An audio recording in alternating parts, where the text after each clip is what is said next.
The rain falls in sheets against the diner window, each drop catching the harsh fluorescent light before sliding down the glass like tears. 3:17 in the morning. The kitchen is empty except for Serena Voss, her hand submerged in dishwater so hot it has turned her fingers bright red when she hears it. A sound. Not footsteps. Breathing. The kind of breathing that belongs to someone terrified beyond words. She doesn't think. Her body moves before her mind catches up.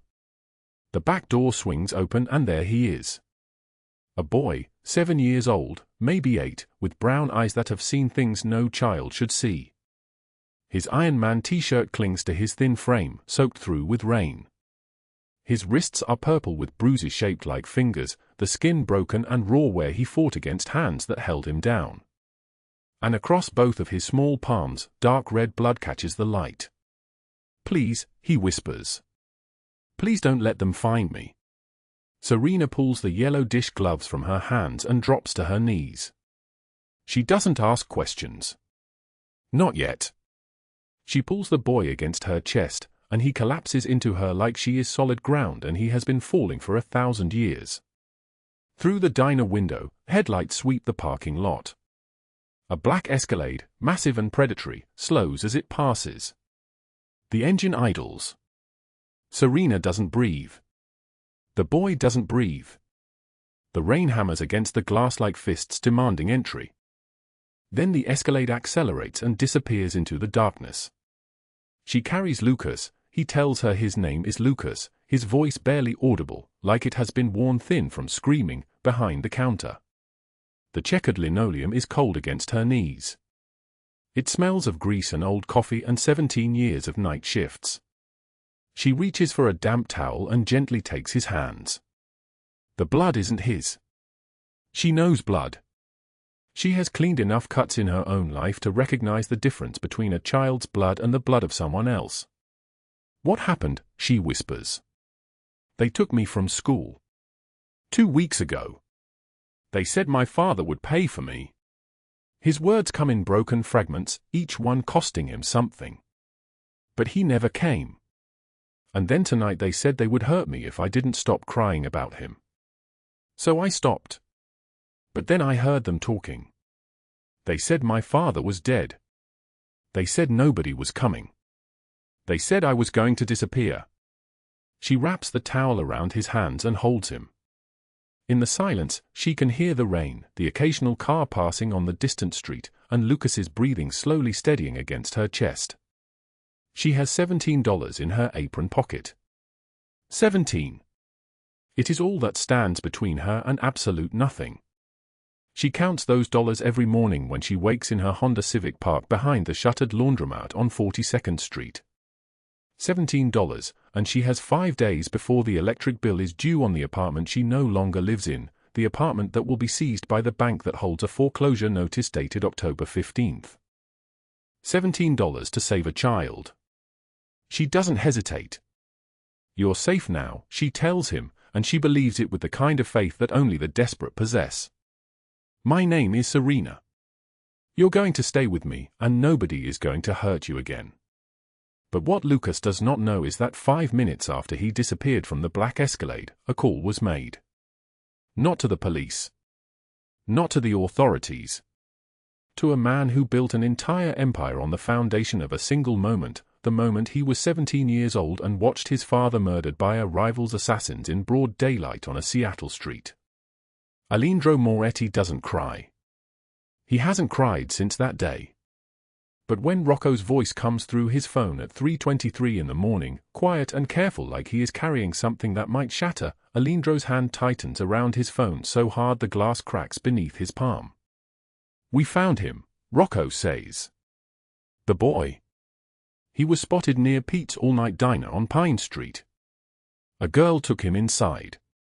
We lost visual for 90 seconds, but get him back. Sir, we're moving now. But we need to understand what happened. He was supposed to be Rocco." Alejandro's voice is soft, which means it is dangerous. "Get my son."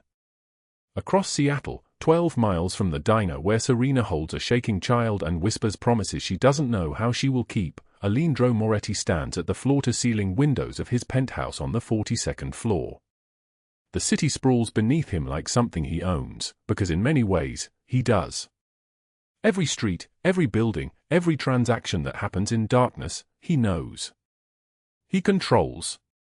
He built this by being the kind of man who never forgives, never forgets, and never loses what belongs to him. Except his son. His son, who disappeared from the private school playground 18 months ago. His son, whose mother, Alejandro's wife, died of a broken heart exactly 7 months after the child vanished. His son, who everyone told him was dead. The rain lashes against the windows. Lightning flashes across the sound in the distance. And Alejandro Moretti, a man who has ordered the deaths of 17 people and felt nothing but the cold satisfaction of justice, reaches up and touches his chest where his heart is beating so hard he thinks it might break through his ribs. Back at Pete's diner, Serena doesn't know any of this. She knows only that Lucas is breathing, that his shaking has slowed to occasional tremors, and that the sun will rise in a few hours and she will need to figure out what comes next. She keeps him awake. She has seen enough television to know this is what you do with traumatized children, and she tells him stories. About her mother, who loved her before she died. About the time she won $20 at a casino and spent it all on cheeseburgers and milkshakes for people sleeping under the freeway. About how sometimes the smallest moment of kindness is the only thing that separates a person from the darkness. "Do you have any family?" Lucas asks. "Not anymore," she says. "Me neither. They said my father died." She holds him tighter and says nothing, because there are no words that fit into the space between what he has lost and what he still has, which is this moment, and her, and the promise that tomorrow will be different. She doesn't know that 17 minutes away, in a conference room on the 45th floor of a steel and glass building downtown, Preston Mercer, a man with a square face, cold blue eyes, and a net worth built entirely on the suffering of others, is receiving a different phone call. He runs a network. Girls, boys, documents forged and sold, families destroyed and rebuilt into his empire. And Lucas was valuable. Lucas was supposed to bring a ransom of $200,000. Preston's wife Catherine is there, elegant and poised in a cream-colored Chanel suit that costs more than Serena makes in a year. Catherine, who sits on 3 charity boards and whose penthouse overlooks Puget Sound, leans forward when she hears the news about Lucas. He disappeared. Her voice is ice. Into a diner with a waitress. "We're handling it," Preston says, but his hands are clenched into fists. "If that boy talks," Catherine says, "if he tells anyone," she doesn't finish the sentence, but they both understand. The entire operation unravels. 20 years of accumulated wealth, power, connections, all of it becomes evidence. "He's 7 years old," Preston says. Nobody will believe him. But they will believe her. Catherine's eyes are sharp as knives. The girl who took him. We need to find out who she is. We need to understand what she knows. And then we need to decide if she becomes a problem. The rain continues to fall. In the diner, Serena and Lucas wait for dawn. In his penthouse, Alejandro receives updates from Rocco, each message bringing him closer to the truth. And in the shadows of the city, the machinery of 3 different worlds begins to converge toward a collision that none of them yet understands. But what Serena does not know, what she cannot possibly know at 3:47 in the morning as she sits behind the counter with a child who has asked if she will leave him too, just like everyone else, is that her life is about to become a war. One she never asked to fight. One she will not know how to survive. And one that will require her to trust the one man she has every reason to fear. Before we continue, if this story is hitting your heart, drop a like. Share it with someone you love. Subscribe now so you don't miss what's coming next, because the next 41 days will change everything Serena and Lucas believed about safety, family, and whether darkness can ever truly be redeemed by light. Now, let us go back. Back to 41 days before the FBI raids at dawn. Back to when Serena was still nobody. Back to where everything began. 41 days earlier, the world was still broken. The frost clung to the windshield of the 2009 Honda Civic like a second skin, crystallized and unforgiving, and inside that car, in the back seat with her knees drawn up to her chest, Serena Voss opened her eyes to darkness. 5:47 in the morning. The parking lot behind the shuttered value laundromat on 14th and Industrial was empty except for her car and a shopping cart someone had abandoned against the chain-link fence. She had lived here for 7 months now. 7 months of parking in different locations, rotating between laundromats and closed businesses, always moving before anyone asked questions, before the police came with their clipboards and citations. 2 backpacks occupied the passenger seat, stuffed with everything she owned, 3 pairs of jeans, 5 shirts, 2 bras, underwear rolled tight to save space, a plastic bag containing toiletries, a phone charger that didn't work anymore, and a paperback novel missing its back cover. That was her life. That was everything. She sat up slowly, her neck stiff from sleeping at an angle, and reached for the bottle of water she kept in the cup holder.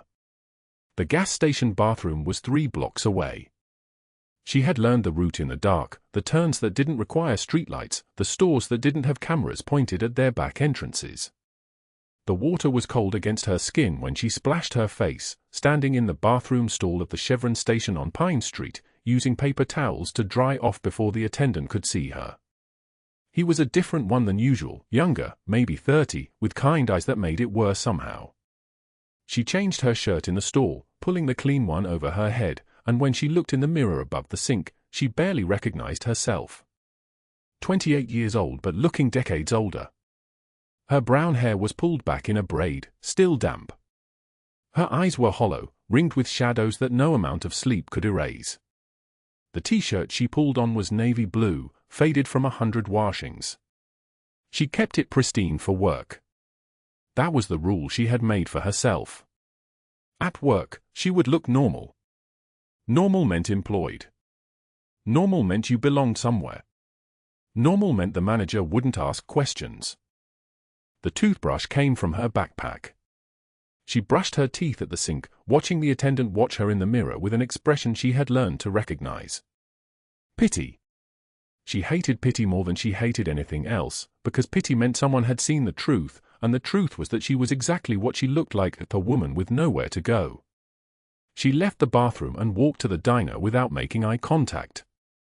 3 blocks, 12 minutes, the same route every morning. Pete's all-night diner sat on the corner of Pike and 12th, a relic from the 1970s with red vinyl booths and black and white checkered linoleum. The neon sign had flickered out 2 years ago, but the owner had never bothered to fix it. Inside, the fluorescent lights hummed their permanent hum, the smell of burned coffee and bacon grease hanging in the air like a fog that never lifted. Rita, the day manager, was already there, checking inventory sheets, her gray hair pulled into a knot at the back of her head. She looked up when Serena came through the door at 6:15, exactly as she did every morning. "You're early," Rita said, not looking up from her clipboard. "Roads were clear," Serena replied, and that was the extent of their conversation. Rita had never asked Serena where she came from. Rita had never asked about the clothes that were always so clean, or the way she sometimes fell asleep during her break, or why she always arrived exactly on time, never late, because being late would give them a reason to let her go. Serena was reliable. That word had been used about her 3 times, and each time it had felt like a stone placed on her chest. Reliable meant she showed up. Reliable meant she did the job. Reliable meant she was useful, which meant she had value, which meant she wasn't completely invisible. The kitchen had grease stains on every surface and a dishwasher that groaned when you started it. Serena tied her apron and began filling the sink with hot water. By noon, she would have washed 300 dishes. By 6 o'clock in the evening, her hands would be raw, her fingertips pruned from the heat and soap. By 8 o'clock, when her shift ended, she would be so tired she could sleep in the car without feeling anything. But at 2:30 in the afternoon, she had somewhere else to be. Haven House was a shelter that served families in transition, which was what they called people who had nowhere to live. It occupied a converted church on Morrison Street, with a large room on the main floor where they served lunch every day from noon to 2. Serena had started volunteering there 5 months ago, telling Rita she was studying social work and needed the hours. Rita had believed her without asking, because Rita had learned not to ask questions. The shelter director, a woman named Margaret with reading glasses on a beaded chain, had asked for 3 references. Serena had given her 3 fake numbers and Margaret had never called them. Margaret had needed the help too badly to ask questions. At Haven House, Serena ladled soup into bowls and served it with bread that came from the bread bank, day-old donations from grocery stores that were throwing it away anyway. She poured milk for children who looked like they hadn't tasted anything cold in weeks. She wiped tables after families left, wiped the crumbs and the spilled juice and the things that had fallen. And 3 weeks ago, a boy had come through the line with his father, except the father was not his father. The boy was 7, with dark hair that hadn't been cut in months and a striped shirt with a stain on the front that looked like blood. His name was Lucas. She knew his name because he was quiet, and quiet children made her notice them.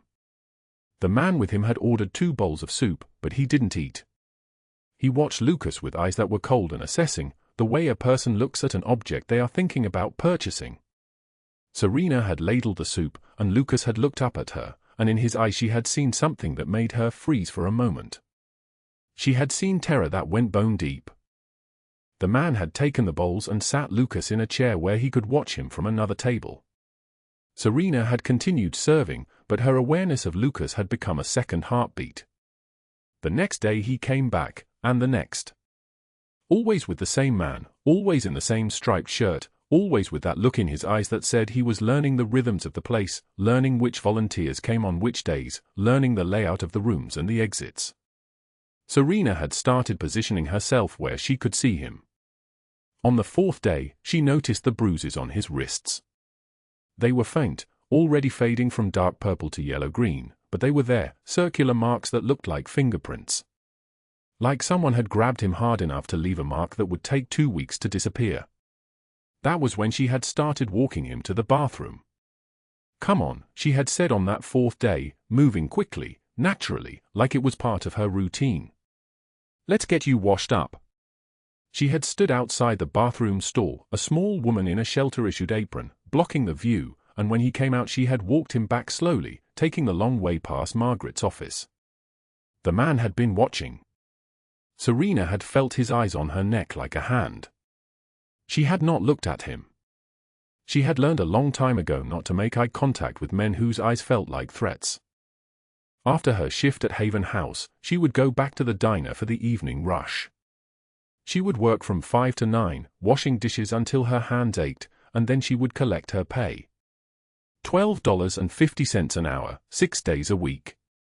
$270 before taxes, which came out to about $230 she could actually take with her.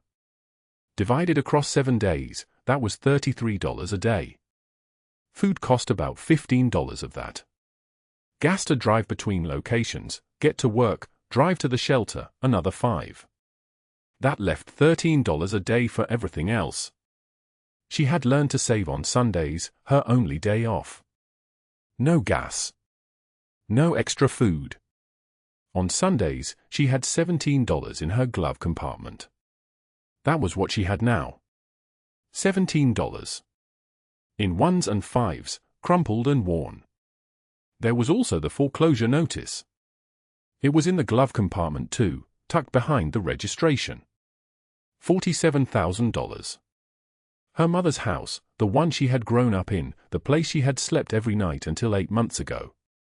The bank had claimed it, and she had gotten the notice 6 months after the funeral. The property taxes had not been paid.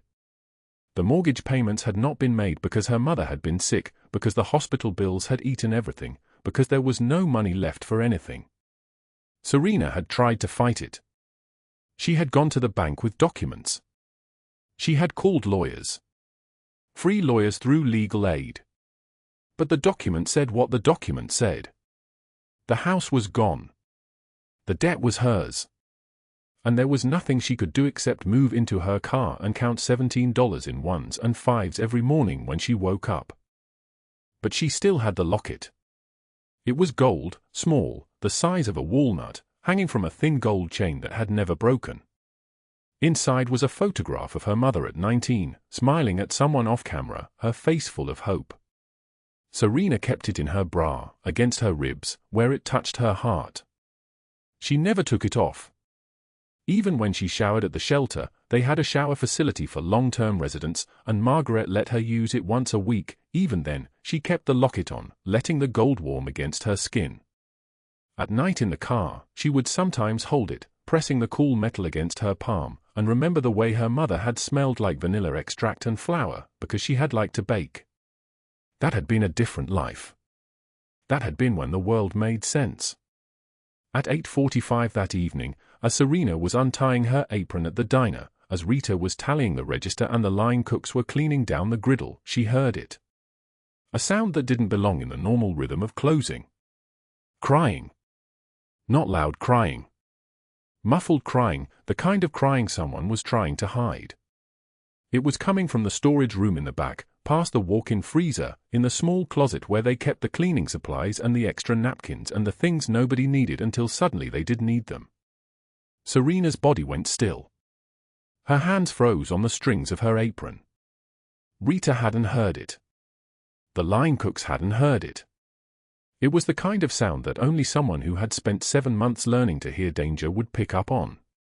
The sound of a child trying not to be found. The sound of someone hiding. She left her apron on the counter and walked toward the storage room, her heart moving at a pace that felt dangerous. Her hand was on the doorknob when she heard it again. A sob, quickly stifled. Like someone had covered their mouth. Like someone was trying not to make a sound because they knew what would happen if they did. The storage room door opened easily. The light switch was on the wall to the left. And when the fluorescent bulb flickered to life, when the small closet was suddenly illuminated by white harsh light, Serena saw him. Lucas. The boy from Haven House, the boy with the bruises on his wrists, the boy who had looked at her with terror in his eyes, was sitting on the floor in the corner, curled into himself, trying to fold into a space smaller than his own body. There were fresh bruises on his arms. His striped shirt was torn at the collar. And his eyes, when they looked up at Serena's face, said everything. Please don't make me leave. Please don't call the police. Please don't tell the man who brought me here. Please. The fluorescent light flickered to life and there he was. Lucas. Curled into the corner like he was trying to fold himself into nothing, his small body wedged between the flour sacks and the industrial shelving where nobody ever looked. His eyes lifted toward the light and Serena saw it immediately. The blood. On his small hands. Still wet. Still warm-looking. Fresh. She didn't scream. Her body simply moved forward and closed the distance between them, dropping to her knees on the cold linoleum floor. Lucas, she whispered. It's okay. You're safe now. But he wasn't safe. His whole body was shaking like a leaf caught in wind that wouldn't stop. His striped shirt was torn at the collar. His wrists showed marks, dark bruises in the shape of fingers. And when he tried to speak, the words came out fractured, broken. They killed her, he said.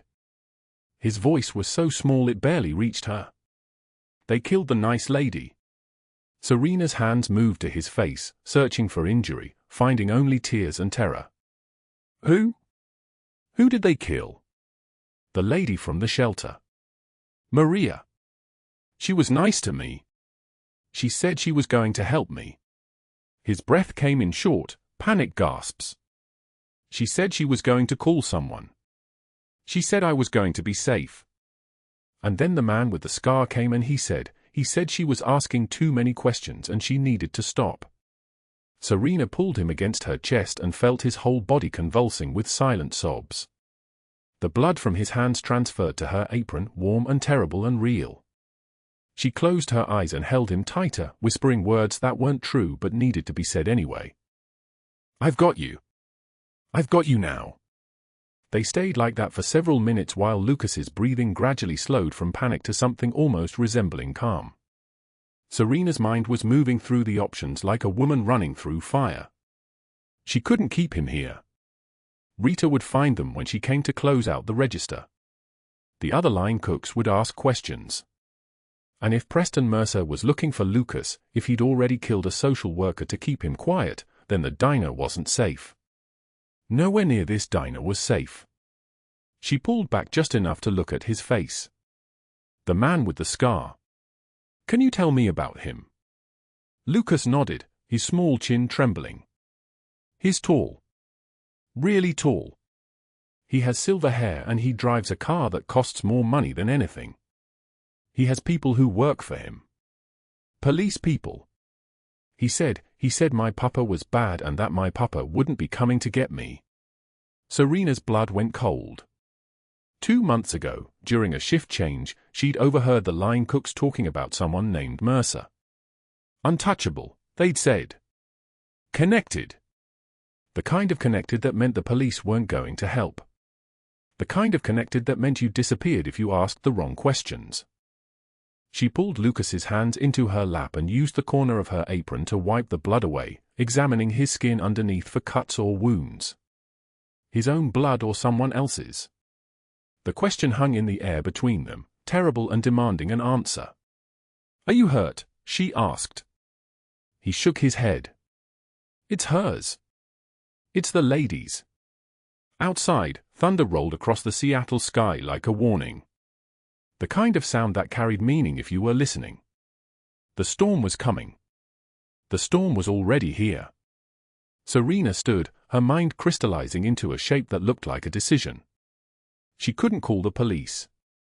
She couldn't take him to the shelter. Mercer clearly had people there, people watching. She couldn't stay at the diner.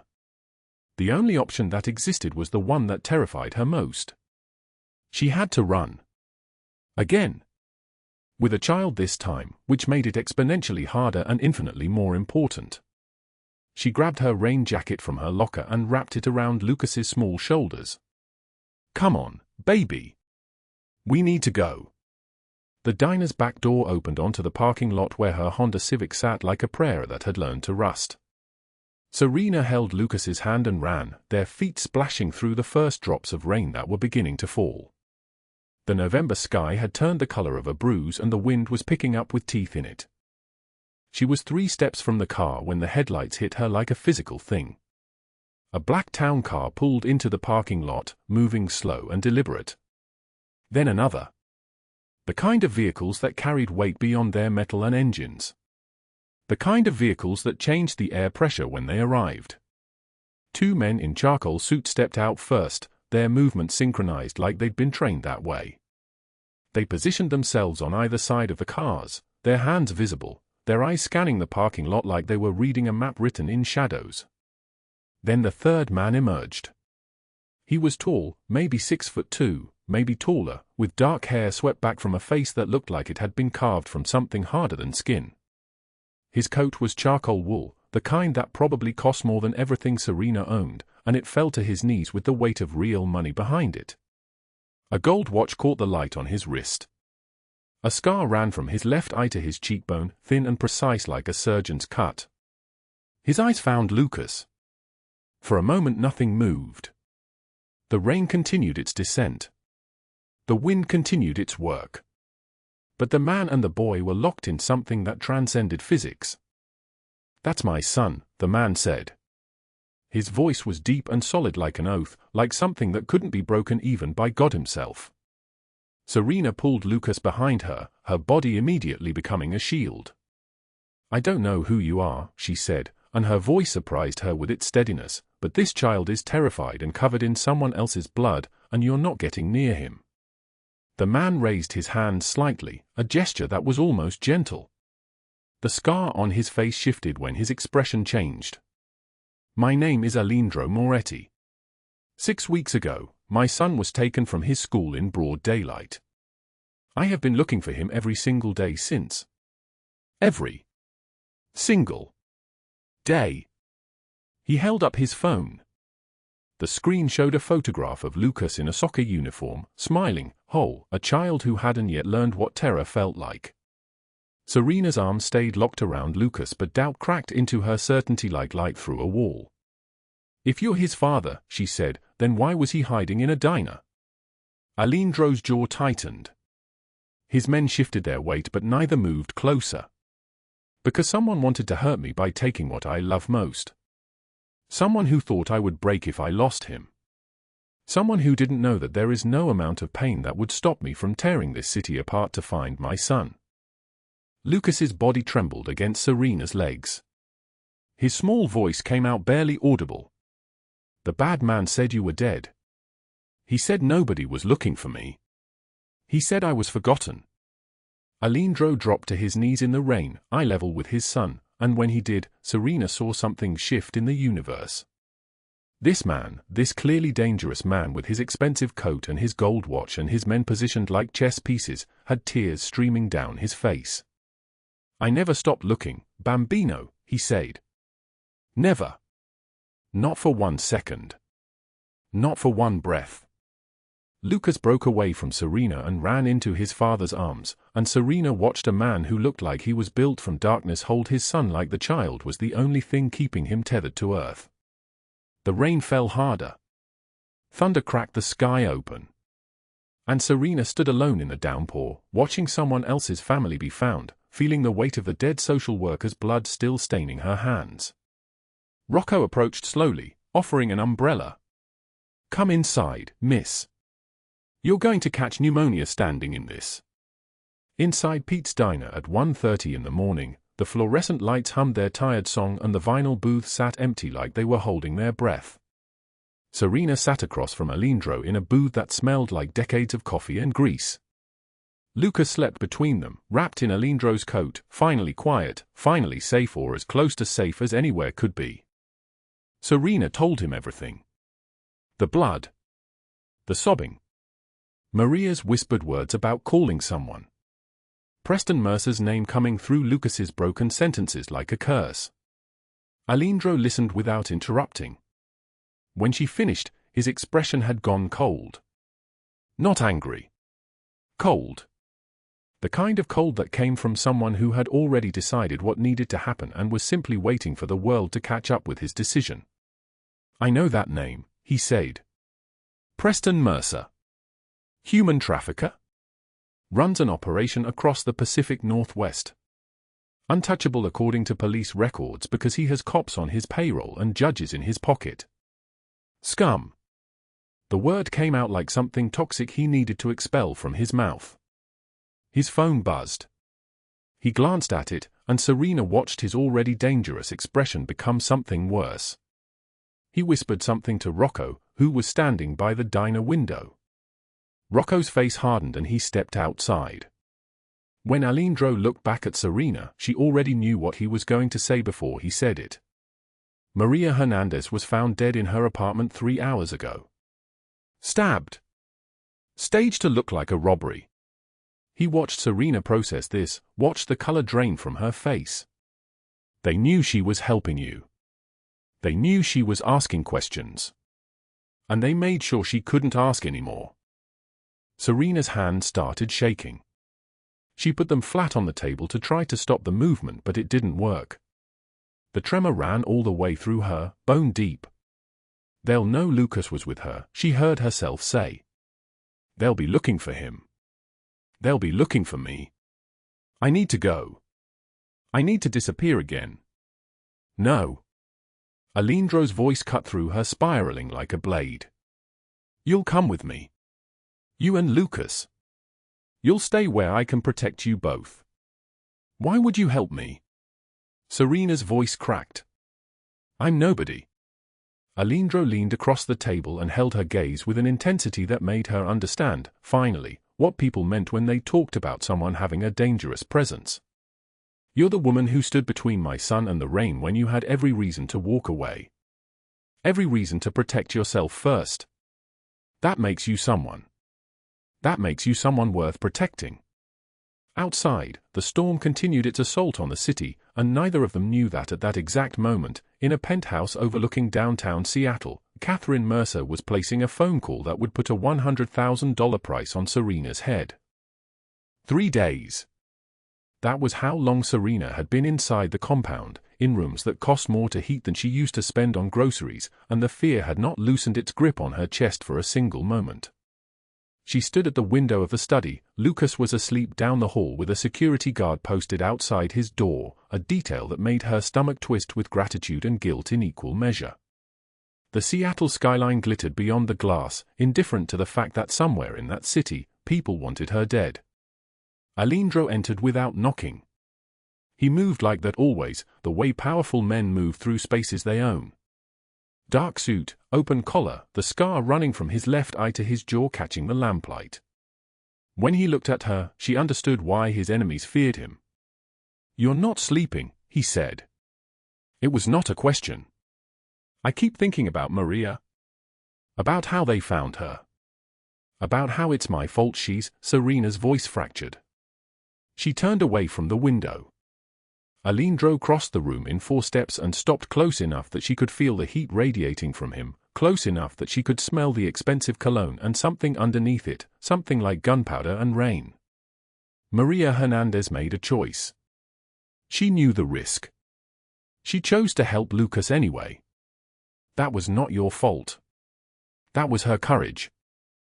Courage gets people killed. "Yes," he said quietly.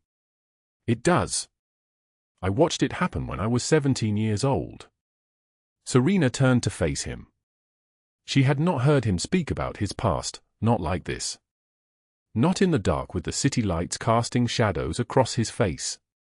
"My father was murdered by a rival family," Alejandro continued. "I was hiding in a closet in his study. He put me there when he heard the men coming. I listened to them kill him. Listened to him die trying to buy me time to escape. I was 17 and useless and terrified."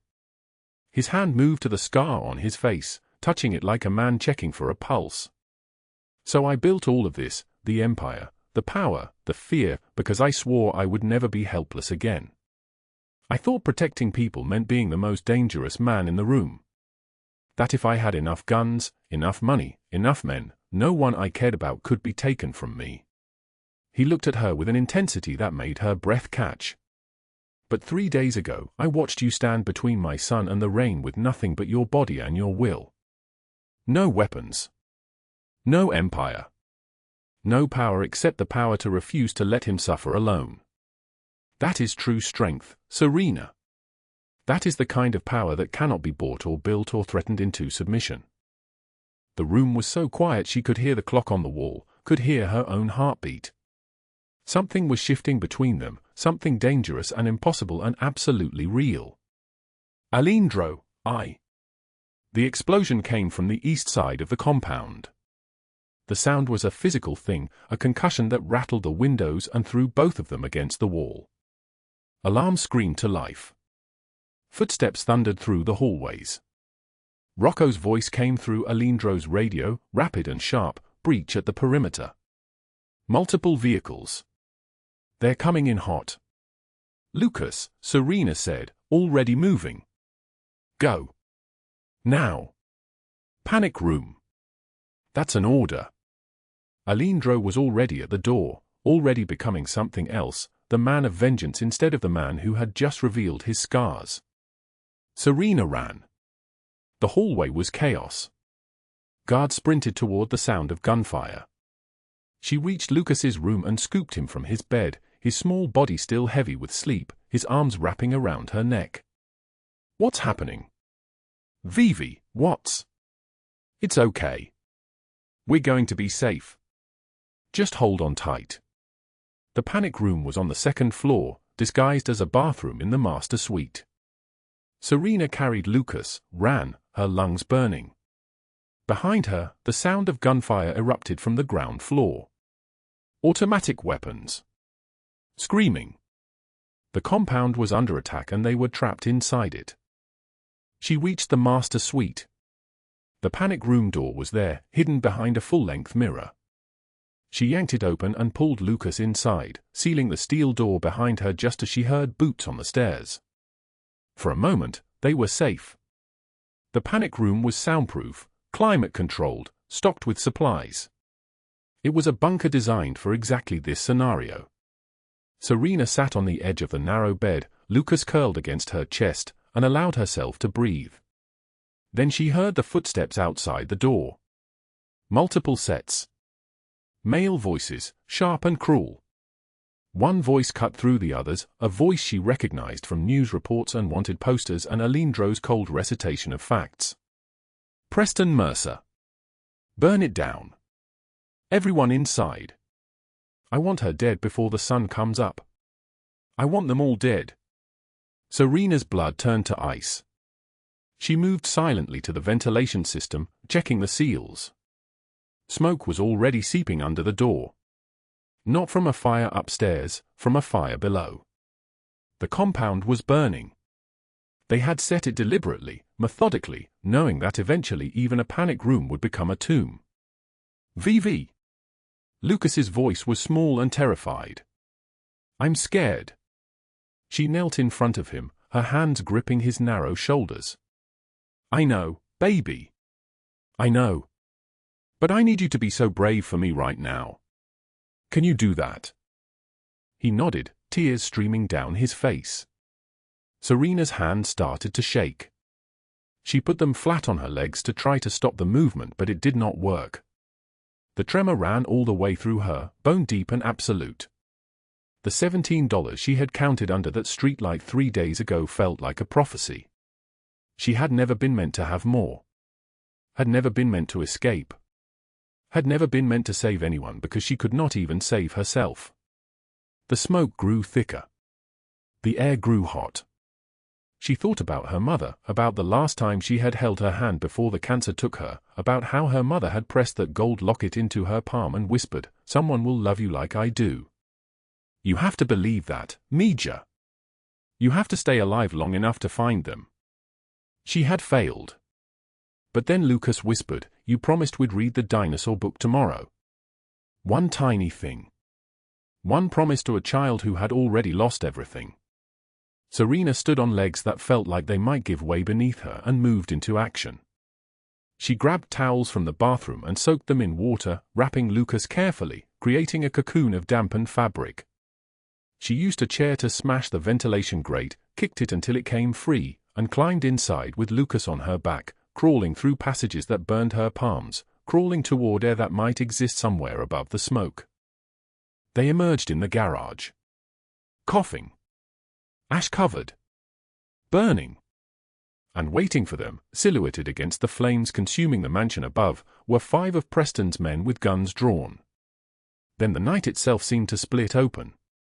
12 men in black moved like ghosts through the smoke. Tactical precision. Rocco led the strike from the left. Pietro from the right.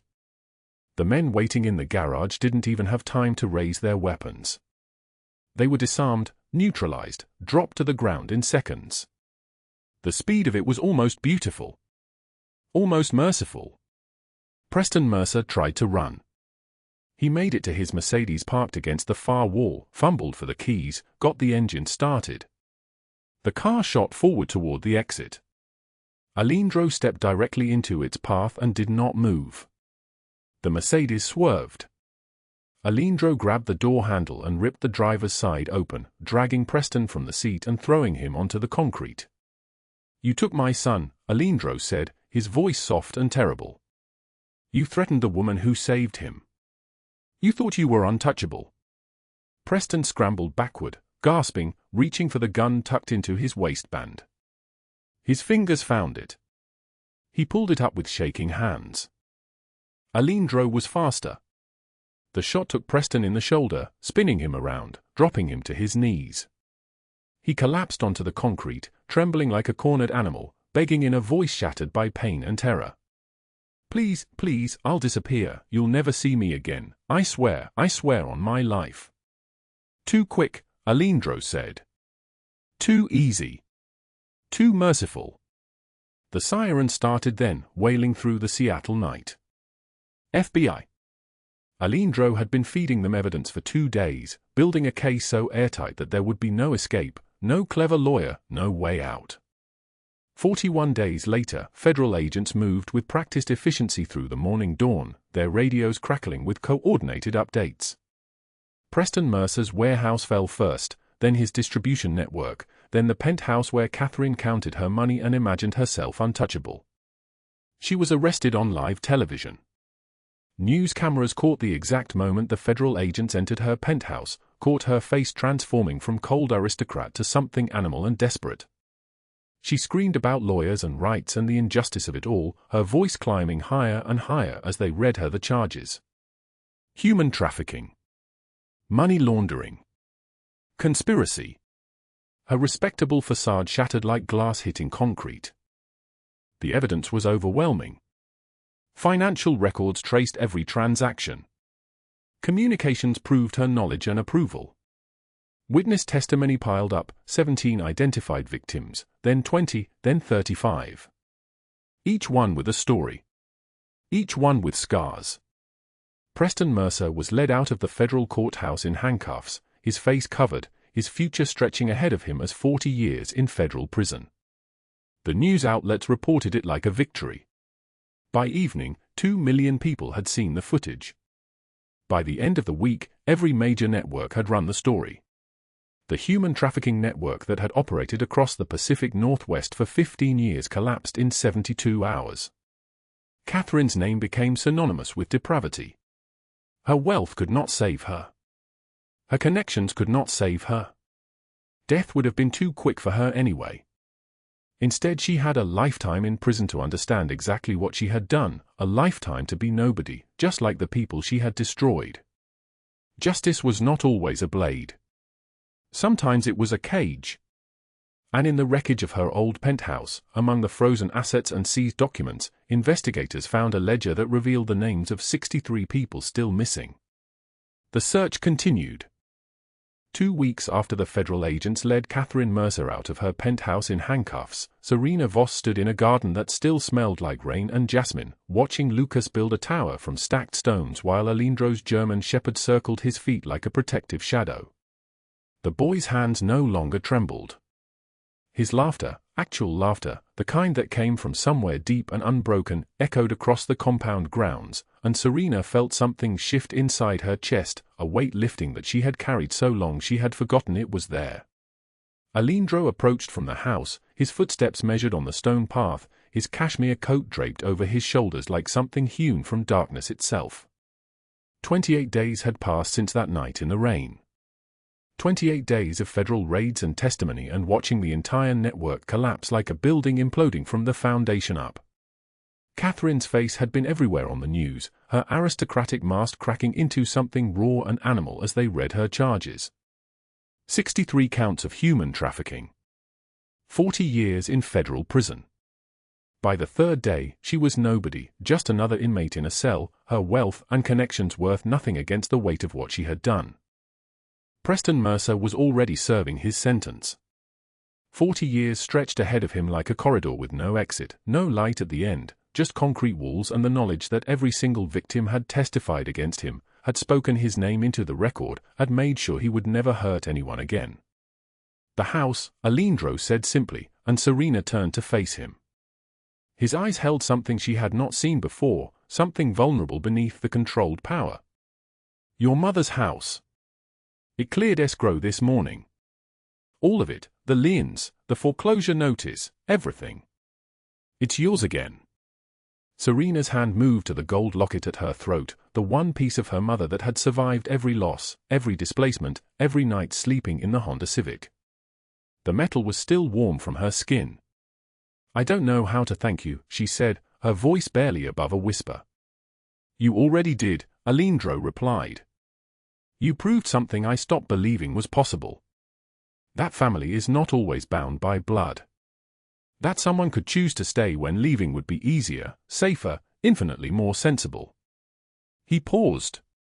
The silence stretched between them like a question waiting for an answer. The network is gone, he continued. Mercer is gone. Catherine will never hurt anyone again. You're safe now, Serena. Completely safe. You could go back to your life. Pack what matters and disappear into a new city, a new name, a new beginning. No one would stop you. No one would follow. You've earned that escape. Serena looked at Lucas, who was now attempting to teach the dog how to sit, his concentration absolute and beautiful. Then she looked back at Alindro, at the man who had built an empire on vengeance but who had learned, somehow, to build something else entirely. Something that looked like protection. Something that looked like choice. "What if I don't want to leave?" she asked. Alejandro's expression broke open like ice cracking under spring warmth, something entirely unguarded crossing his face. In 15 years, Rocco had never seen him look like this. In 2 decades, Pietro had never witnessed the fortress around him become something permeable. "Then stay," Alejandro said. The words came slowly, each one deliberate. "Not as a guest. Not as someone I'm protecting out of obligation. Stay because you want to. Because my son loves you. Because he stopped, searching for language that did not come easily to men built from darkness and dominion. Because I cannot imagine waking up tomorrow and you not being here." Lucas ran over, his 7-year-old body still small enough to duck under Alejandro's arm, and grabbed Serena's hand with the unself-conscious trust of a child who had learned that some people actually meant what they said. "Sofia says we're making pasta tonight and you promise to help. The real kind, with the rolling pin that smells like flour."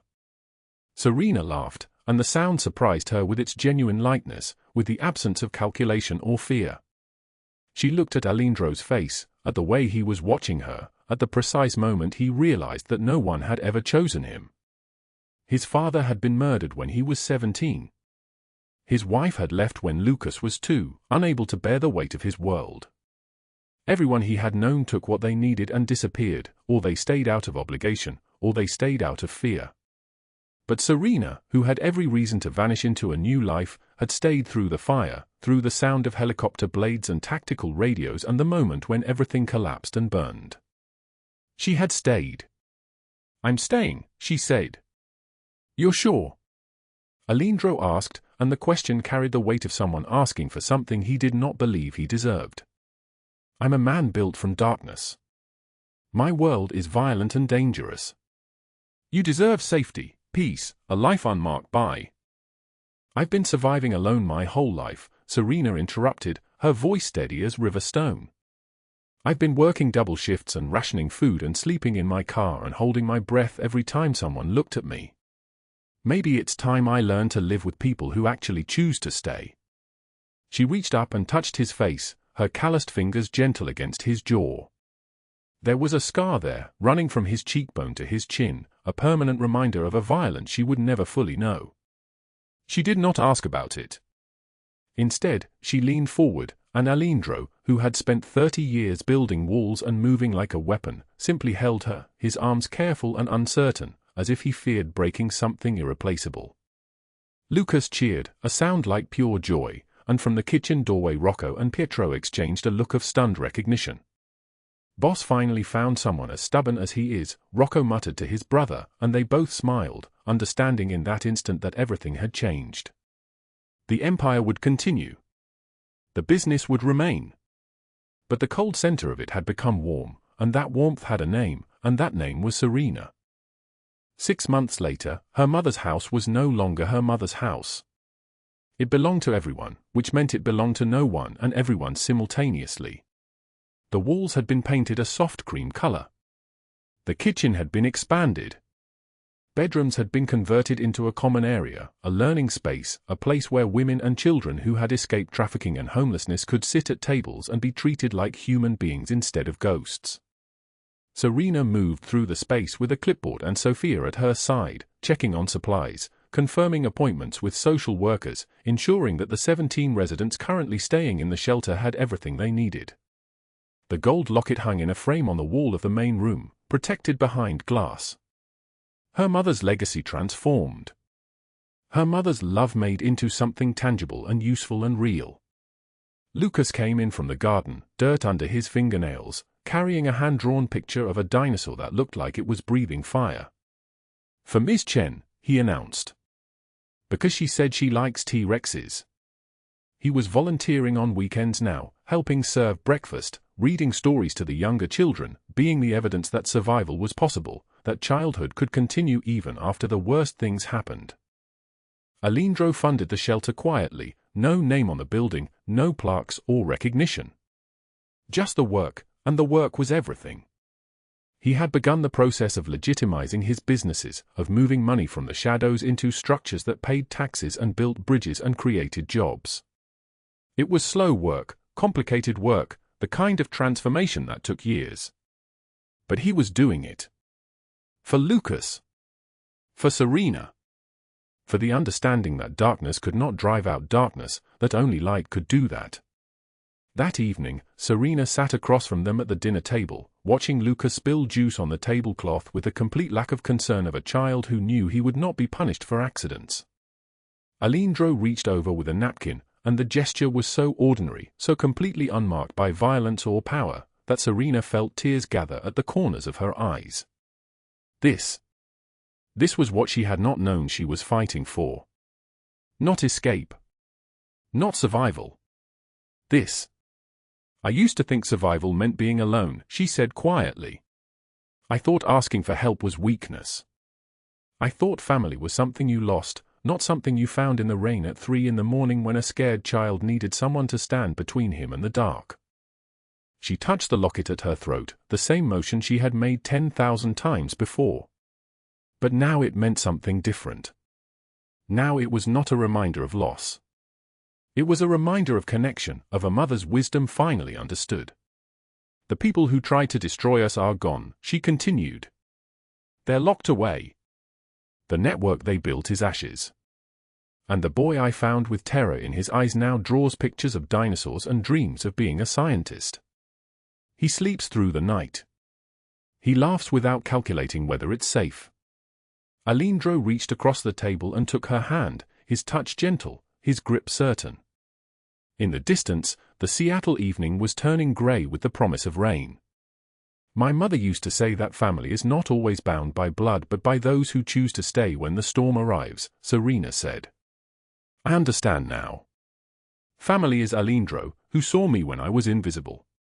Family is Lucas, who taught me that protecting someone can save you both.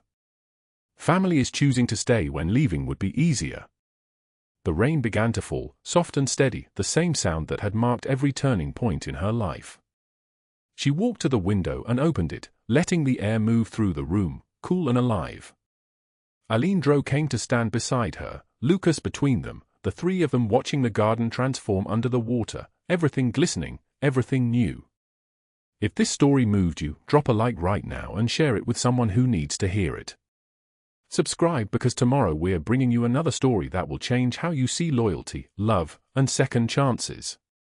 Comment below, have you ever helped a stranger and had it change your life?